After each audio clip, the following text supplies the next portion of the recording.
Hey everyone, and welcome to this week's edition of Socially Distanced Safety. I think we're getting more and more people tuning into these, which we're truly appreciative of. There's obviously a compliance element to what we're trying to do with these talks, but in addition, we hope they are providing some value as some good reminders to our crews, and we really do appreciate all the feedback that we've been getting on ways that we can improve and things that people are liking with these talks. So please make sure to keep that feedback coming. And for those who don't know, the message that texts us out to you every day, you can text back to that. That will not go to the entire group. That will just come to our central computer, and we can respond. And we're happy to answer any questions that do come up. We've been getting some great questions, and again, we're truly appreciative of that. One way I did want to show to our appreciation this week was to make up a little bit for last week. I know every time you guys tune into some of these, you're told, hey, this is going to be a short one this week. We're going to try to do the best we can. There's a lot of content last week, and a 15-minute video is a lot to ask for everybody to do. And we had over 330 views, and so that's a win in my book. I don't know that I expected everybody to come through with that level, and so we truly are appreciative. And so we're really going to work to just try to make sure we hit some highlights this week and let everybody again maybe still rest a little bit up from the marathon we had you go through last week. The two pieces we do want to make sure we're still talking about, though, of course, going to give our COVID-19 update. And in addition, we just want to talk about our overall commitment to safety. And as we wrap up, we're going to talk about an event that is taking place this week as well. We'll go ahead and jump into it so I can hopefully not make myself too much of a liar in terms of the time I'm trying to commit myself to. Our big COVID-19 update for this week is to let everybody know that as there are some changes coming up, the governor has fortunately released some more information on what phase 2 for construction looks like. And I think in terms of construction and most every industry, everybody's seeing some of these reopening signs starting. We're seeing some really good looking numbers. And I think as those do pop up, we see more and more people, maybe being ready to jump to the next phase.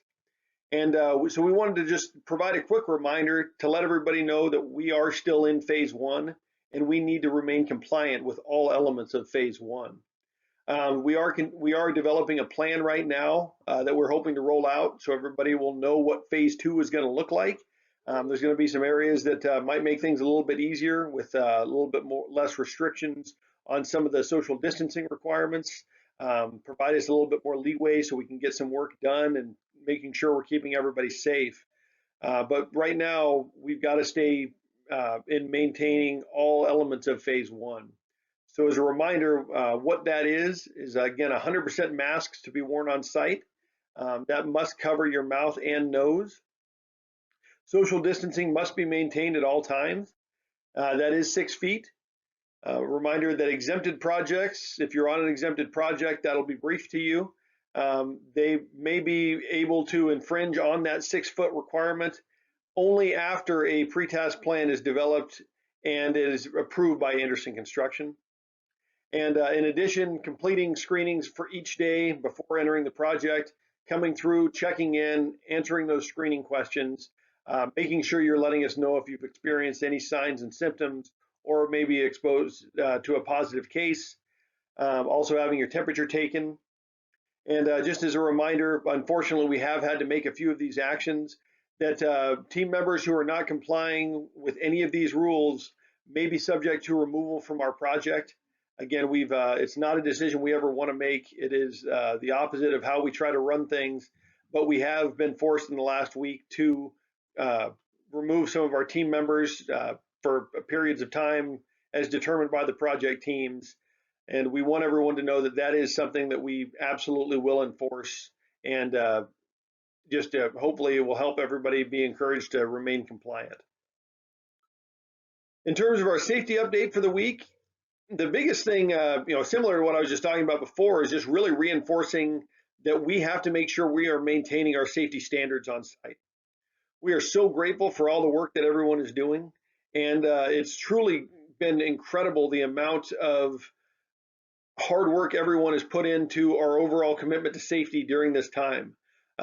Injuries, we were very concerned might start going up as people were, worried about what might be going on at home, what might be happening on site with the COVID considerations. And by and large, we have been absolutely thrilled with the amount of commitment, the amount of buy-in we've gotten from everyone to make sure we're maintaining safe projects. And so, as always, we want to thank everyone for all the work that you're doing. Do want to make sure we're providing reminders that safety has to remain our primary focus. Workers must ensure they're mentally present as they start the day and then throughout each shift. There's a lot of different thoughts going through everyone's mind. We need to make sure that we are maintaining those safety standards. And that just the same as we were talking about with COVID, that everyone needs to understand what our expectations and the consequences if our expectations are not met when it comes to safety. Each task needs to be evaluated. Additionally, right now, each task needs to be evaluated to consider social distancing and other COVID requirements. And the biggest thing that we always try to emphasize is that our Andersen construction team is here to help. Please reach out. Let us know if you have a question on how to do something. Not sure what next steps need to be taken. That is what we're here for. Please talk to us, and we are more than happy to help you out. And that goes for every member of the Andersen team. And we always want everyone to remember our core value. We do it safely, or we don't do it. The last thing is we wrap up here today, and again, I'm happy to be kind of coming in to where I wasn't too much of a liar. We do want to remind everybody, or if you don't know already, that Friday, May 22nd, is a national event called Don't Fry Day, and that's not a plea to get everybody to change their diets or anything like that. Even though we certainly want to make sure everybody has healthy eating habits on site. This is a reminder that as we start summer, we need to make sure we're thinking about our health and how we're taking care of our body.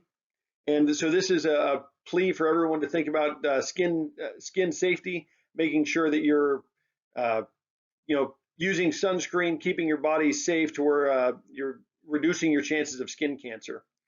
It's important to know that more than 2 million Americans get skin cancer each year. That outnumbers the numbers of breast cancer, prostate, lung, and colon cancers combined.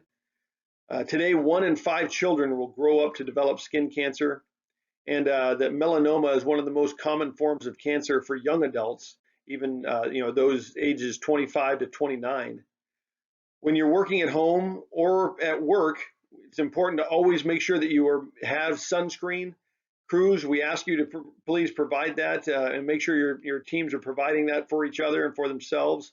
It's important to limit exposure to the sun, and in general, just making sure you're maintaining hydration. And it's always, again, also a good reminder that just because it's cloudy doesn't mean that you can't get burned. If you have any questions on this or where to get sunscreen, making sure right now, hopefully everybody has their own tube, so we're not sharing, we're not doing any more touching that might otherwise be necessary. Please reach out to any member of the Andersen team, and we're more than happy to help provide. Thank you again for everything that you're doing. Have a great, safe week. And again, looking forward to hearing your feedback and talking to everyone soon. Thank you very much.